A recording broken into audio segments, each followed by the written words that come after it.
பிதாவாகிய தேவனுக்கு மகிமை உண்டாவதாக. இந்த வாரத்தின் முதல் நாளிலே தேவனை தொழுது கொள்ளும்படியாக கூடி வந்திருக்கிற சபையார் யாவருக்கும் நமது கர்த்தரும் இரட்சகரும் மீட்பருமாகிய இயேசு கிறிஸ்து நாமத்தினாலே வாழ்த்துக்களையும் நன்றியும் தெரிவித்துக் கொள்கிறோம்.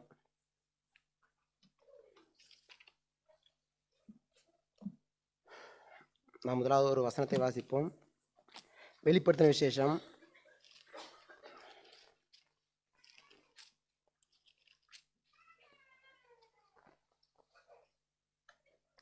2வது அதிகாரம் 4வது வசனத்தில் நாம் இப்படியாக வாசிக்கிறோம். வெளிப்படுத்தின விசேஷம் 2வது அதிகாரம் 4வது வசனத்திலே, ஆனாலும் நீ ஆதியில் கொண்டிருந்த அன்பை விட்டாய் என்று உன் பேரில் எனக்கு குறை உண்டு. இங்கே எபேசி சபைக்கு சொல்லும்போது, நீங்கள் ஆதியில் அன்பாக இருந்தீங்க, ஆனால் அந்த அன்பை விட்டுட்டீங்க அப்படின்ற ஒரு வருத்தம் இருக்குது அப்படின்றாரு. நாமும் கூட இந்த கிறிஸ்துவுக்குள்ளாக கடந்து வரும்போது, உள்ளே வரும்போது இருக்கிற ஒரு அன்பு தொடர்ச்சியாக பல மாதங்கள் ஆகும்போது, வருடங்கள் ஆகும்போது நம்முடைய அன்பு எப்படி இருக்குது அப்படின்ற ஒரு அன்பை குறித்து இந்த நாளில் பார்க்கலாம் அப்படின்னு யோசித்தேன். வரும்போது அன்பாக இருக்கிறோம், ஆனால் அந்த அன்பில் நாம் நிலைத்திருக்கிறோமா? தொடர்ச்சியாக அந்த அன்பை கண்டினியூ பண்ணி நம்ம சகோதரர் மேலே செலுத்துகிற அன்பாக இருக்கட்டும், நம்ம தேவன் மேலே செலுத்துகிற அன்பாக இருக்கட்டும், இயேசு கிறிஸ்து மேலே செலுத்துகிற அன்பாக இருக்கட்டும், அதில் நிலை கொண்டு இருக்கிறோமா அப்படின்றத அந்த நாளில் நம்ம யோசிக்கலாம். முதலாவது அன்பு அப்படின்னாலே நம்ம அநேக நேரம் அந்த வசனங்களை வாசிச்சிருப்போம். அன்பு அப்படின்னா முதலாவது சொல்ல வேண்டிய நபர் தேவன் தான். 1 யோவான்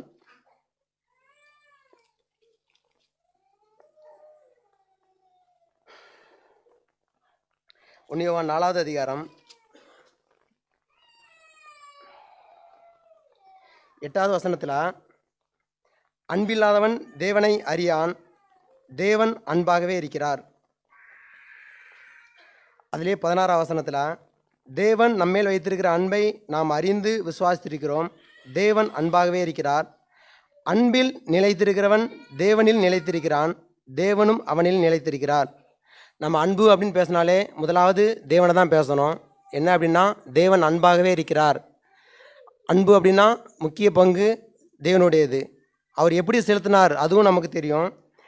அதே 1 யோவான் 4வது அதிகாரம் 9வது வசனத்தில், தம்முடைய ஒரே பேரான குமாரனாலே நாம் பிழைக்கும்படிக்கு தேவன் அவரை இவ்வுலகத்திலே அனுப்பினதினால் தேவன் நம்மேல் வைத்த அன்பு வெளிப்பட்டது. தேவனுடைய அன்பு அவருடைய குமாரனை இந்த பூமியில் அனுப்பினது மூலமாக வெளிப்பட்டது. இவைகளை நம்ம அநேக நேரம் வாசிச்சிருப்போம். 2வது தேவன் எப்படி செலுத்தினாரோ அதே தான் இயேசு கிறிஸ்து. தேவன் அனுப்புனார் அப்படின்னா அதில் 2வது பங்கு இயேசு கிறிஸ்துனுடைய பங்கு என்னென்னா, அவர் அவரே சொன்னார், இதோ புஸ்தக சுருளில் என்னை குறித்து எழுதியிருக்கிறதே அப்படின்னு அவரே வாலண்டரியாக அவர் நமக்காக மரித்தார். எபிரேயர்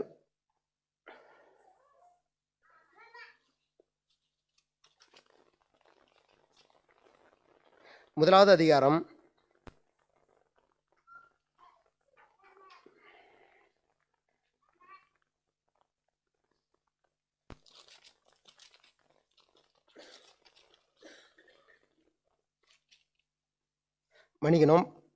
10வது அதிகாரம் 7வது வசனத்தில், அப்பொழுது நான், தேவனே உம்முடைய சித்தத்தின்படி செய்ய இதோ வருகிறேன், புஸ்தக சுருளில் என்னை குறித்து எழுதியிருக்கிறது என்று சொன்னேன் என்றார். தேவன் அனுப்புனா கூட அதில் முக்கிய பங்கு யாருடையது அப்படின்னா இயேசு கிறிஸ்துனுடையது. அவர் வாலண்டரியாக நம்முடைய பாவத்துக்காக மரித்தார். இந்த 2 பேருடைய அன்புலையுமே நம்ம பார்க்குறது என்ன அப்படின்னா, அவர்களுடைய செய்கையில் வெளிப்பட்டது அவர்களுடைய அன்பு. தேவனாக இருக்கட்டும், யாராக இருந்தாலும் நம்முடைய பையனை கொடுக்குறன்றது மிகப்பெரிய ஒரு ஆச்சரியமான விஷயம், மிகப்பெரிய ஒரு சவாலான விஷயம். சரி, அவர் அனுப்பி பையன் வந்தால் கூட பையன் அதை செஞ்சு முடிக்கிறாரு. ஏன்னா பையன் நான் வாலண்டரியாக இயேசு கிறிஸ்து நான் செய்கிறேன், மக்களுடைய பாவங்களுக்காக நான் மரிக்கிறேன் அப்படின்றது அவருடைய அன்பும் கூட ரொம்ப ஆச்சரியமானது. அவருடைய அன்பும் கூட செய்கையில் வெளிப்பட்டது. இதை இந்த வேளையில் நம்ம யோசிக்கணும். தொடர்ந்து இயேசு கிறிஸ்துனுடைய அன்பை குறித்து வாசிக்கும்போது 1 யோவான் 3வது அதிகாரம் 16வது வசனத்தில் வாசிக்கும் பொழுது, அவர் தம்முடைய ஜீவனை நமக்காக கொடுத்ததினாலே அன்பு இன்னதென்று அறிந்திருக்கிறோம், நாமும் சகோதரருக்காக ஜீவனை கொடுக்க கடனாளிகளாக இருக்கிறோம். இயேசு கிறிஸ்துவனுடைய அன்பு ஜீவனை கொடுத்ததில் வெளிப்பட்டுச்சு. தேவன் இயேசு கிறிஸ்துவை அனுப்புனதை தவிர அநேக விதங்களில் நம்ம மேலே அன்பு செலுத்தியிருக்கிறார். இந்த பூமியில் இம்மட்டும் நம்மளை பாதுகாத்தது அவருடைய அன்பு. இந்த பூமியில் இருக்கிற காலநிலை சூழ்நிலை, ஒரு மழை பெய்யுது அதுவும் தேவனுடைய அன்பு, ஒரு வெயில் அடிக்குது அதுவும் தேவனுடைய அன்பு.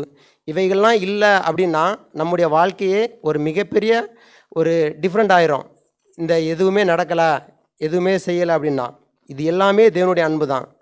இதெல்லாம் நம்ம வாசிக்கும்போது நம்ம என்ன யோசிப்போம் அப்படின்னா, அவர் தேவன், அவர் அன்பு செலுத்துவார். அவர் இயேசு கிறிஸ்து, அவர் அன்பு செலுத்துவார். அவங்க பரலோகத்தில் இருக்கிறாங்க, அங்கேருந்து இயேசு கிறிஸ்து வந்தார், அவர் திவ்ய சுபாவத்தில் இருக்கிறாரு. அதனால் அவங்களால அன்பு செலுத்த முடியும், மக்களை நேசிக்க முடியும், அவங்க அன்பு செலுத்துவாங்க அப்படின்ட்டு. ஆனால் இப்படி சொல்லி தேவன் இயேசு கிறிஸ்து அப்படின்ற ஒரு உயர்ந்த ஸ்தானத்தில் அவங்கள வச்சுட்டு நம்ம மனுஷங்க என்ன பண்ணுறோன்னா, நம்ம பலவீனமான ஆள், நம்மெல்லாம் அந்த அளவுக்கு ஒரு உயிரை கொடுக்குற மாதிரியோ இல்லை நம்மளாம் வாலண்டரியாக போயிட்டு அடுத்தவங்களுடைய தப்பை நம்ம ஏற்றுக்கிற மாதிரியோ அப்படி ஒரு செயல் நம்மளால் செய்ய முடியாது அப்படின்றத நம்ம யோசிப்போம். அவர் தேவன் இயேசு கிறிஸ்துன்னு சொல்லிட்டு அவங்கள மட்டும் தனியாக வச்சுட்டு நம்மெல்லாம் மனிதர்கள், குறைவுள்ளவர்கள், பலவீனமானவர்கள், இல்லை நம்மளால் அப்படிலாம் செய்ய முடியாது. என்ன செய்ய முடியாது அப்படின்னா, நம்ம அடுத்தவங்களுக்காக ஒரு ஜீவனை கொடுக்கறது அந்த அளவுக்கு யோசிக்க வேண்டாம். ஒரு சகோதரன் செஞ்ச ஒரு தப்பை கூட, இல்லை சகோதரர் செய்யலை நான் செஞ்சேன் அப்படின்னு நம்ம ஏற்றுக்கிறது கூட, அது கூட ஒரு அன்பு தான். சகோதரருக்காக நம்ம அதை ஏற்றுக்கலாம் அப்படின்றத.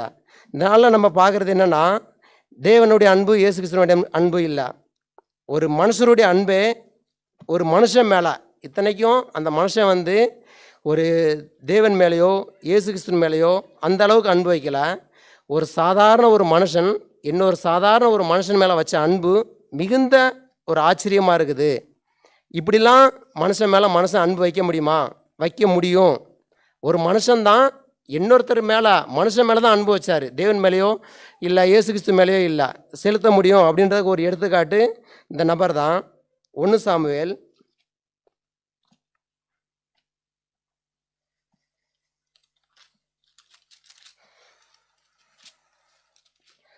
18வது அதிகாரம்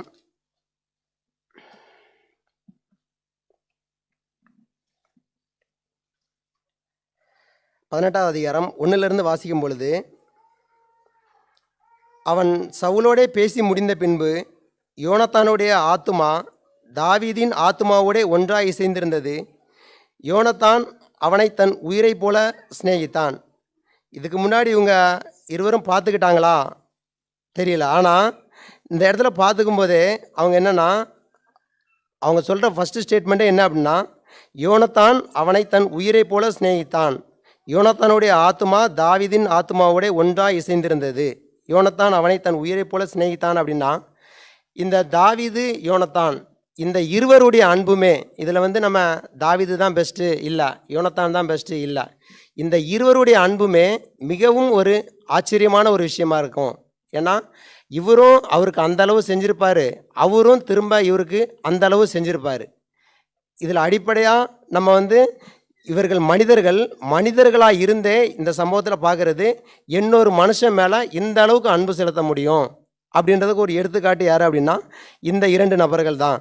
இவர்களுடைய வாழ்க்கையில் என்ன நடந்துச்சு அப்படின்னா, தொடர்ந்து வாசிக்கும் பொழுது அதே 1 சாமுவேல்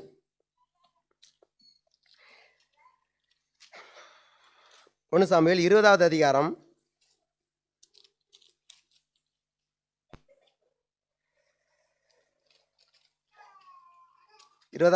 27 வாசிக்கும் பொழுது, அமாவாசைக்கு மறுநாளிலும் தாவீது இருக்குமிடம் காலியாயிருந்தது. அப்பொழுது சவுல், ஈசாயின் மகன் நேற்றும் இன்றும் போஜனத்துக்கு வராதே போனது என்ன என்று தன் குமாரனாகிய யோனத்தானை கேட்டான். யோனத்தான் சவுலுக்கு பிரதியுத்தரமாக, பெத்லகேம் மட்டும் போக தாவீது என்னிடத்தில் வருந்தி கேட்டு, அங்கே நான் போக வேண்டும், எங்கள் குடும்பத்தார் ஊரிலே பலியிடப் போகிறார்கள், என் தமையன் என்னை வரும்படி கட்டளையிட்டார், உம்முடைய கண்களில் எனக்கு தயை கிடைத்ததானால் நான் என் சகோதரை பார்க்கிறதற்கு போக எனக்கு உத்தரவு கொடும் என்றான். இதனாலே தான் அவன் ராஜாவின் பந்திக்கு வரவில்லை என்றான். அப்பொழுது சவுல் யோனத்தான் மேல் கோபம் உண்டவனாகி அவனை பார்த்து, இரண்டகமும் மாறுபாடும் உள்ளவளின் மகனே, உனக்கு வெட்கமாகவும் உன் தாயின் மானத்திற்கு வெட்கமாகவும் ஈசாயின் மகனை தோழனாக தெரிந்து கொண்டிருக்கிறதை நான் அறியேனோ?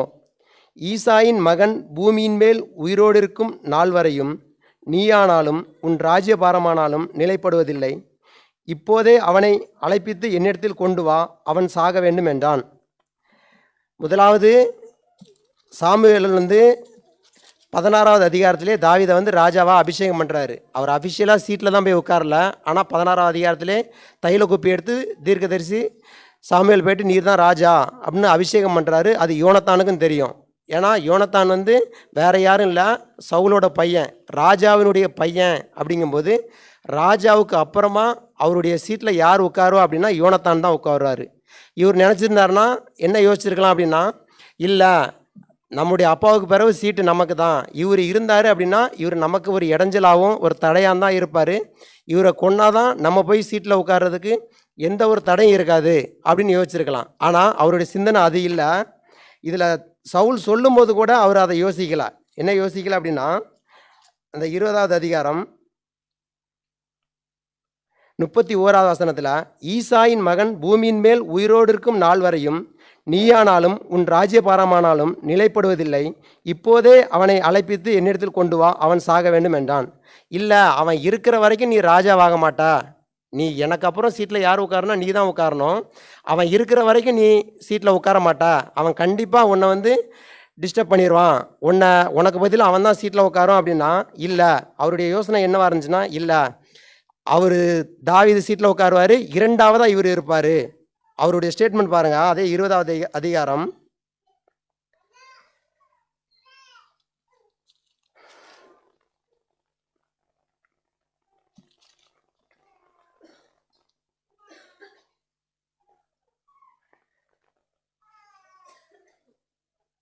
3வது வசனத்திலிருந்து வாசிக்கும் பொழுது, அப்பொழுது தாவீது, உம்முடைய கண்களில் எனக்கு தயை கிடைத்ததென்று உம்முடைய தகப்பன் நன்றாய் அறிவார். ஆகையால் யோனத்தானுக்கு மனநோவு உண்டாகாதபடிக்கும் அவன் இதை அறிய போகாது என்பார். மரணத்திற்கும் எனக்கும் ஒரு அடி தூரம் மாத்திரம் இருக்கிறது என்று கர்த்தருடைய ஜீவனையும் உம்முடைய ஜீவனையும் கொண்டு நிச்சயமாய் சொல்லுகிறேன் என்று மறுமொழி சொல்லி ஆணையிட்டான். அப்பொழுது யோனத்தான் தாவீதை பார்த்து, உமது மன விருப்பம் இன்னது என்று சொல்லும், அதன்படி உமக்கு செய்வேன், நீ என்ன சொன்னாலும் சரி நான் செய்வேன் அப்படின்றாரு. அதே 20வது அதிகாரம் 41வது வசனத்தில், பிள்ளையாண்டன் போன பின்பு தாவீது தென்புறமான இடத்திலிருந்து எழுந்து வந்து தரையிலே முகங்குப்புற விழுந்து 3 விசை வணங்கினான். அவர்கள் ஒருவரை ஒருவர் முத்தம் செய்து அழுதார்கள். தாவீது மிகவும் அழுதான். அப்பொழுது யோனத்தான் தாவீதை நோக்கி, நீர் சமாதானத்தோடே போம், கர்த்தர் என்றைக்கும் எனக்கும் உமக்கும் என் சந்ததிக்கும் உன் சந்ததிக்கும் நடுநிற்கும் சாட்சி என்று சொல்லி கர்த்தருடைய நாமத்தை கொண்டு நாம் இருவரும் ஆணையிட்டு கொண்டதை நினைத்தருளும் என்றான். பின்பு அவன் எழுந்து புறப்பட்டு போனான். யோனத்தானோ பட்டணத்திற்கு போய்விட்டான். இவங்களுடைய அன்புல நம்ம பார்க்குற விஷயம் என்னன்னா, முதலாவது யோனத்தான் அவருடைய உயிரையே பணைய வச்சார். எங்கே பணைய வச்சார் அப்படின்னா, 20வது அதிகாரம் 32 வாசிக்கும் பொழுது, யோனத்தான் தன் தகப்பனாகிய சவுலுக்கு பிரதியுத்தரமாக, அவன் ஏன் கொல்லப்பட வேண்டும், அவன் என்ன செய்தான் என்றான். அப்பொழுது சவுல் அவனை குத்தி போட அவன் மேல் ஈட்டியை எறிந்தான்.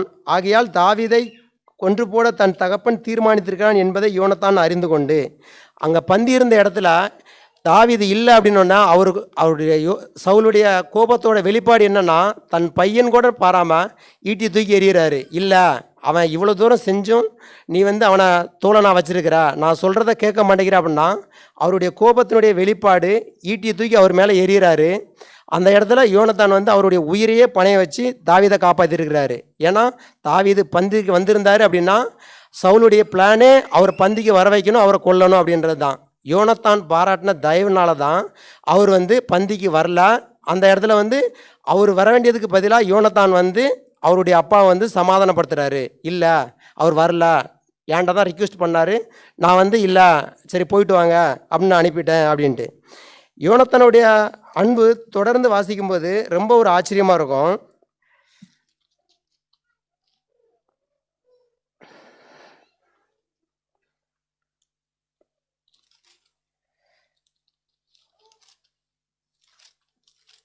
2 சாமுவேல்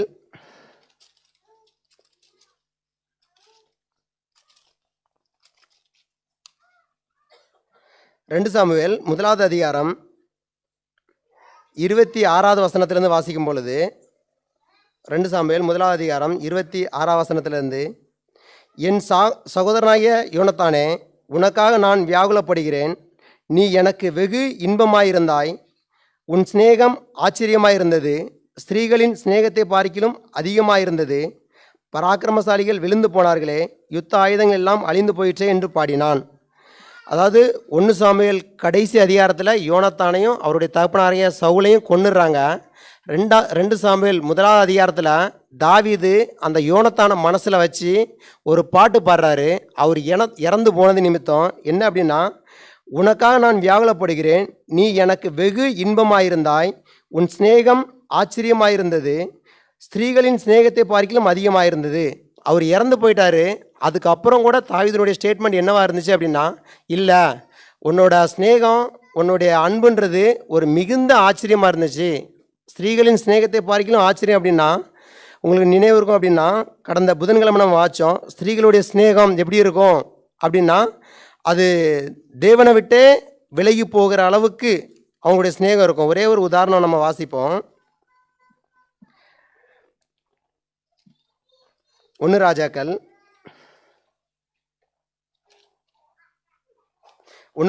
10வது அதிகாரம்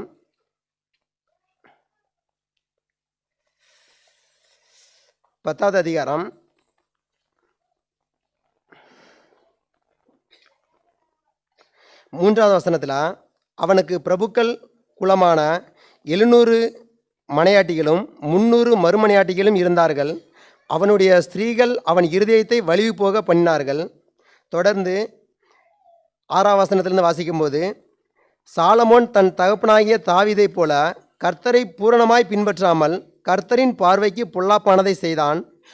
அப்பொழுது சாலமோன் எருசலேமுக்கு எதிரான மலையிலே மோவாபியரின் அருவருப்பாகிய காமோசுக்கும் அம்மோன் புத்திரின் அருவருப்பாகிய மோலகிக்கும் மேடையை கட்டினான். இப்படியே தங்கள் தேவர்களுக்கு தூபங்காட்டி பலியிடுகிற அந்நிய ஜாதியாரான தன் ஸ்திரீகள் எல்லாருக்காகவும் செய்தான். இந்த உலகத்திலே ஞானவான் சாலமோன். அவரையே தேவனை விட்டு விலகி போக வச்சது என்ன அப்படின்னா, ஸ்திரீகளுடைய ஸ்நேகம். அவங்களுடைய ஸ்நேகம் அப்படி ஒரு ஆச்சரியமாக இருக்கும். இந்த உலகத்திலே அது ஒரு ரொம்ப டிஃப்ரெண்ட்டாக இருக்கும். ஏன்னா இந்த உலகத்திலே ஞானவான் விழுந்து போனார். ஏன்னா 3வது வசனத்தில் 700 மனையாட்டி 300 மறுமனையாட்டி 1000 ஸ்திரீகளை அவர் வச்சுருந்தாரு அப்படின்னா, அதில் அவர் தேவனை விட்டு பின்னாடி போகிறதுக்கு ஒரு முக்கியமான காரணமாக யார் இருந்தாங்கன்னா அவங்க தான் இருந்தாங்க. ஏன்னா 8வது வசனம் கடைசியில் தன் ஸ்திரீகள் எல்லாருக்காகவும் செய்தான். அவர் செஞ்சதே யாருக்காக அப்படின்னா, அவர் கூட இருந்த அந்த ஸ்திரீகளுக்காக தான் செஞ்சார். அப்படிப்பட்ட ஒரு ஆச்சரியமாக இருந்தது ஸ்திரீகளுடைய ஸ்நேகம். தாவீது இந்த இடத்துல நம்ம மறுபடியும் 2 சாமுவேல் வரலாம். 2 சாமுவேல் 1வது அதிகாரம் 26 வாசிக்கும்போது, என் சகோதரனாகிய யோனத்தானே, உனக்காக நான் வியாகுலப்படுகிறேன். நீ எனக்கு வெகு இன்பமாயிருந்தாய். உன் சிநேகம் ஆச்சரியமாயிருந்தது. ஸ்திரீகளின் சிநேகத்தை பார்க்கலாம் அதிகமாக இருந்ததுன்னா, அதை விட ஒரு படி மேலே இருந்துச்சு. நம்ம ரொம்ப முக்கியமாக பார்க்குறதே ஸ்திரீகளுடைய சிநேகம்தான். அதை விட எனக்கு பெருசாக இருந்துச்சு அப்படின்னா தாவீதினுடைய ஸ்டேட்மெண்ட். அவங்க 2 பேரும் அந்த அளவுக்கு இருந்திருக்கிறாங்க. தாவீதா இருக்கட்டும், யோனத்தானா இருக்கட்டும். சரி, யோனத்தான் இறந்துட்டாரு. அதுக்கப்புறமா தாவீதினுடைய அன்பு கூட யோனத்தான் மேலே எப்படி வெளிப்பட்டுச்சு அப்படின்னா, முதலாவது அவங்க இருவரும் இருக்கும்போது ஒரு உடன்படிக்கை பண்ணுறாங்க. என்ன உடன்படிக்கை பண்ணுறாங்க அப்படின்னா, 1 சாமுவேல்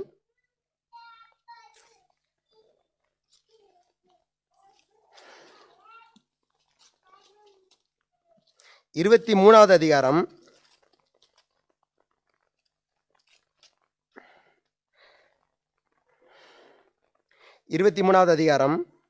16 வாசிக்கும் பொழுது, அப்பொழுது சவுலின் குமாரனாகிய யோனத்தான் எழுந்து காட்டில் இருக்கிற தாவீதினிடத்தில் போய் தேவனுக்குள் அவன் கையை திடப்படுத்தி, நீர் பயப்பட வேண்டாம், என் தகப்பனாகிய சவுலின் கை உம்மை கண்டுபிடிக்க மாட்டாது. நீர் இஸ்ரவேலின் மேல் ராஜாவாயிருப்பீர். அப்பொழுது நான் உமக்கு 2வதாயிருப்பேன். அப்படி நடக்கும் என்று என் தகப்பனாகிய சவுலும் அறிந்திருக்கிறார் என்றான். அவர்கள் இருவரும் கர்த்தருக்கு முன்பாக உடன்படிக்கை பண்ணின பின்பு தாவீது காட்டில் இருந்து விட்டான், யோனத்தானோ தன் வீட்டிற்கு போனான். ஒரு ராஜாவினுடைய பையன் சொல்கிறாரு, நீர் தான் ராஜாவாக இருப்பீர், உங்களுக்கு அப்புறமா இரண்டாவதாக நான் இருப்பேன், அது என்னுடைய தகப்பனாருக்கும் தெரியும். அப்படிங்கும்போது அவருடைய ஸ்தானத்தையே விட்டு கொடுத்து நீர் தான் ராஜா, ஏன்னா தெரிஞ்சிருச்சு அவருக்கு, தேவன் தீர்மானித்த நபர் இவர் தான் அடுத்தது ராஜா, நம்ம சவுலுடைய பையனாக இருந்தால் கூட நம்ம வரமாட்டோம், நீர் ராஜாவாக இருப்பீர். அந்த 17ஆம் வசனத்தில் அந்த வார்த்தையை வாசிக்கும்போது, நீர் பயப்பட வேண்டாம், என் தகப்பனாகிய சவுலின் கை உம்மை கண்டுபிடிக்க மாட்டாது, நீர் இஸ்ரவேலின் மேல் ராஜாவாக இருப்பீர், அப்பொழுது நான் உமக்கு இரண்டாவதாக இருப்பேன், நீர் தான் ராஜாவாக இருப்பீர், இரண்டாவதாக நான் இருப்பேன் அப்படின்றாரு. இவங்க உயிரோடு இருக்கும்போதே இந்த பண்ணின உடன்படிக்கை யோனத்தானுடைய டெத்துக்கு அப்புறமா தாவீதின் மூலமாக வெளிப்படுது. என்ன வெளிப்படுது அப்படின்னா, 2 சாமுவேல்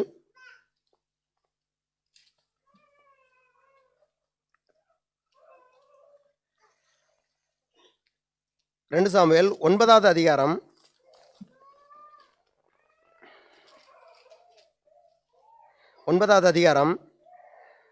1ஆம் வசனத்திலிருந்து வாசிக்கும்போது தாவீது சொல்கிறார் பாருங்க அந்த ஸ்டேட்மெண்ட், யோனத்தான் நிமித்தம் என்னால் தயவு பெறத்தக்கவன் எவனாவது சவுலின் வீட்டாரில் இன்னும் மீதியாக இருக்கிறவன் உண்டோ என்று தாவீது கேட்டான். இவங்க உடன்படிக்கை பண்ணதா யோனத்தானுடைய டெத்துக்கு அப்புறமா தாவீது நினைவு கூர்றாரு.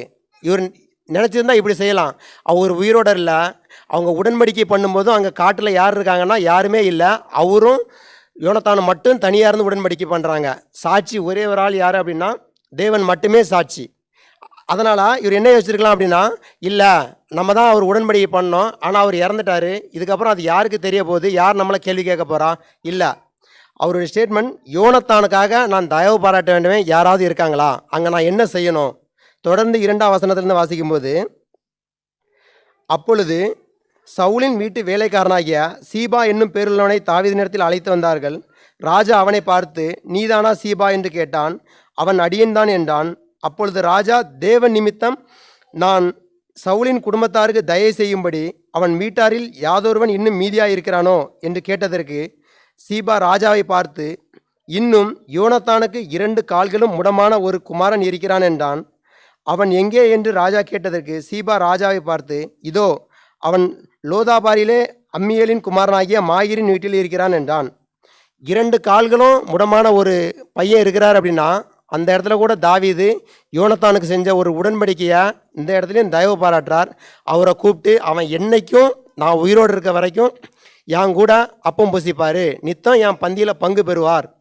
அந்த உடன்படிக்கையை இங்கே நினைவு கூர்ந்து அந்த யோனத்தானுடைய பையனாகிய அந்த 2 கால்களும் முடமான ஒரு மோவிபேசத் அந்த மனிதருக்கு தாவீது கூட தயவு பாராட்டுறாரு. இவருடைய அன்பு நம்ம நாளில் வாச்சது போல், அவங்க உயிரோடு இருக்கும்போதாக இருக்கட்டும், அவர் யோனத்தானுடைய டெத்துக்கு அப்புறமா இருக்கட்டும், ரொம்ப ஆச்சரியமாக இருக்கும். உயிரோடு இருக்கும்போதும் தாவீதுக்காக யோனத்தான் அந்தளவு ரிஸ்க் எடுக்கிறாரு. ஏன்னா ராஜாவினுடைய பையனாக இருந்து ரிஸ்க் எடுக்கிறது எவ்வளோ ஒரு விஷயம். வேறு ஆளாக இருந்தால் பரவாயில்ல, வாங்க சண்டை போடலாம், நான் கூட இருக்கிறேன் அப்படின்னு. இவருக்கு வர வேண்டிய போஸ்டிங்கை விட்டு கொடுத்து, நீர் தான் ராஜா, நான் 2ஆவதாக இருப்பேன் அப்படின்ற அளவுக்கு ஒரு மிகப்பெரிய ஒரு மனசு வேணும். அந்த மனசு இருந்துச்சு யார்கிட்டனா, யோனத்தான்ட்ட. தாவீதுட்டையும் நம்ம பார்க்கும்போது அவர் இறந்துட்டார், இறந்ததுக்கப்புறம் யாருக்கு உடன்படிக்கை தெரிய போகுது, நம்ம தானே உடன்படிக்கை செஞ்சோம், தேவன் தானே சாட்சி. அதில் சொல்லும்போது கூட அவர் சொல்கிறாரு, தேவன் நிமித்தம்.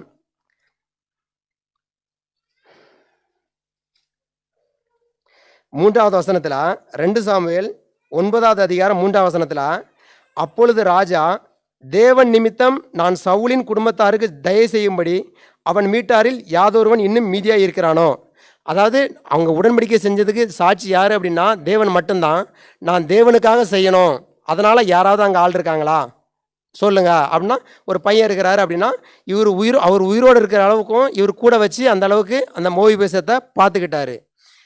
அதாவது டெத்துக்கு அப்புறம் கூட அவர் கவனமாக இருந்தார் அவருடைய உடன்படிக்கையில்.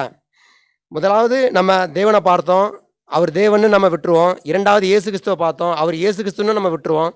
ஆனால் 3வது இந்த நபர்கள் நம்மை போல ஒரு மனிதர்களாகிய தாவீதா இருக்கட்டும், யோனத்தானா இருக்கட்டும், இவர்களுடைய அன்பும் மிகப்பெரிய ஒரு ஆச்சரியமாக இருக்கும். ரொம்ப யோசிக்கிற மாதிரி இருக்கும். இந்த அளவுக்கு அன்பு செலுத்த முடியுமா? தன்னுடைய யோனத்தான் அவருடைய உயிரையே பணைய வைக்கிற அளவுக்கு தாவீதை நேசிச்சார். தாவீதும் கூட அவருடைய யோனத்தானுடைய மரணத்துக்கு அப்புறமா கூட அவருடைய உடன்படிக்கை நினைவு கூர்ந்தார். இப்போ கடைசியாக இவைகளை வாச்ச நம்முடைய பங்கு என்ன, நம்ம என்ன செய்யணும், நம்முடைய பங்குக்கு வருவோம். புதிய ஏற்பாட்டில் வாசிக்கும் போது இப்படியாக வாசிக்கிறோம். 1 கொரிந்தியர்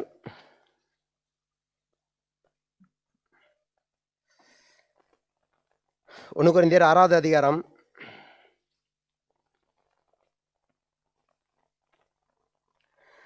6வது வசனத்திலிருந்து வாசிக்கும் பொழுது, சகோதரனோடே சகோதரன் வழக்காடுகிறான், அவ்விசுவாசிகளுக்கு முன்பாகவும் அப்படி செய்கிறான்.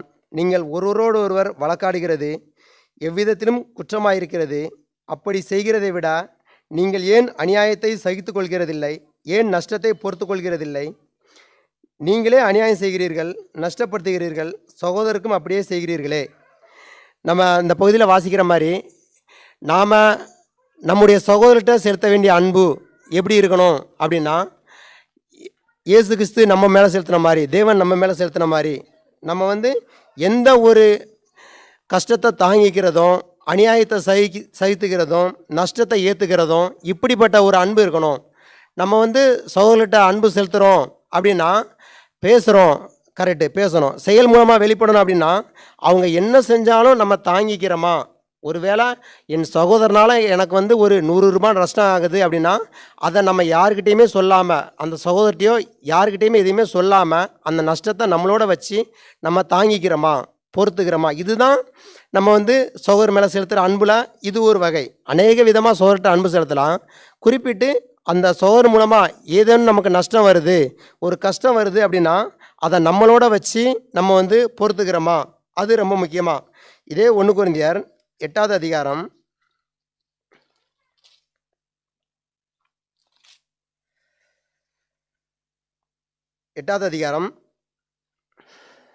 11 வாசிக்கும் பொழுது, பலவீனமுள்ள சகோதரன் உன் அறிவு நிமித்தம் கெட்டு போகலாமா, அவனுக்காக கிறிஸ்து மரித்தாரே.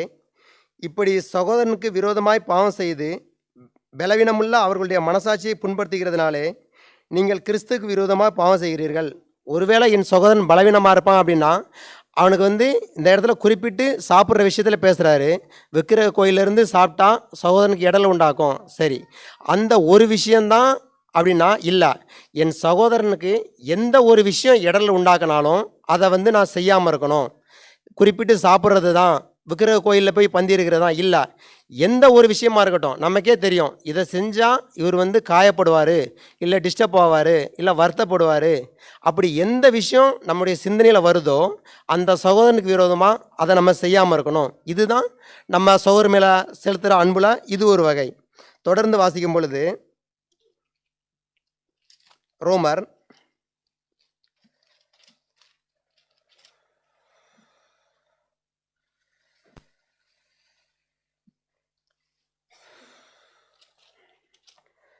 14வது அதிகாரம் 15 வசனத்திலேருந்து வாசிக்கும்போது, ரோமர் 14:15 போஜனத்தினாலே உன் சகோதரனுக்கு விசனம் உண்டாக்கினால் நீ அன்பாய் நடக்கிறவன் அல்ல, அவனை உன் போஜனத்தினாலே கெடுக்காதே, கிறிஸ்து அவனுக்காக மரித்தாரே. இதுலேயும் அதே பகுதி தான். நம்ம ஒருவேளை நம்முடைய சாப்பாடோ, நம்முடைய எந்த செய்கையோ, நம்முடைய எந்த கிரியையோ என் சகோதரனுக்கு இடல் உண்டாக்கும் அப்படின்னா அவைகளில் நம்ம எதையுமே செய்யக்கூடாது. ஒருவேளை நம்முடைய சகோதரன் நமக்கு விரோதமாக ஒரு குற்றமோ, ஒரு தீங்கோ, ஒரு தவறோ செய்யும்போது வேதம் காட்டுற ஒரு ஃபார்முலா இதுதான். என்ன அப்படின்னா, மத்தேயு எழுதின சுவிசேஷம்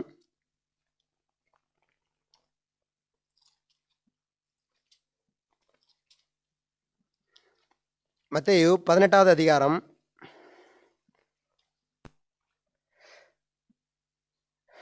15 வசனத்திலிருந்து வாசிக்கும் பொழுது, உன் சகோதரன் உனக்கு விரோதமாய் குற்றம் செய்தால் அவனிடத்தில் போய் நீயும் அவனும் தனித்திருக்கையில் அவன் குற்றத்தை அவனுக்கு உணர்த்து, அவன் உனக்கு செவி கொடுத்தால் உன் சகோதரனை ஆதாயப்படுத்தி கொண்டாய். அவன் செவி கொடாமற் போனால் 2-3 சாட்சிகளுடைய வாக்கினாலே சங்கதிகளெல்லாம் நிலைவரப்படும்படி 2 உன்னோடே கூட்டிக் கொண்டு போ.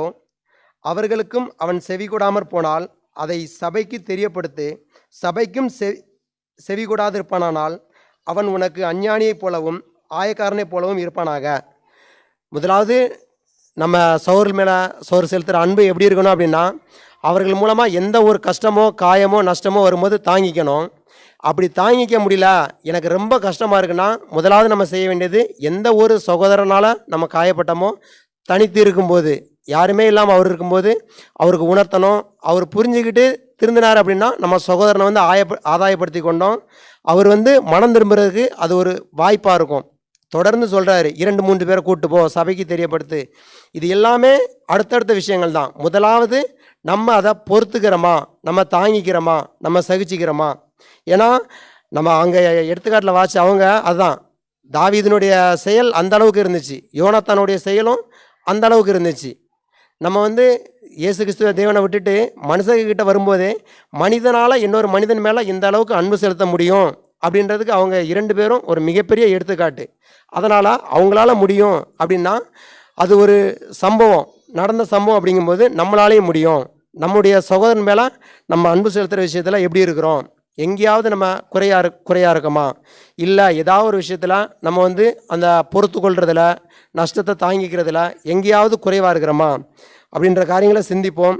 இதில் நம்முடைய மனதில் வைத்து நாம் தேவனுக்கு பிரியமானபடி இருப்போம். பொறுமையான கவனத்திற்கு நன்றி.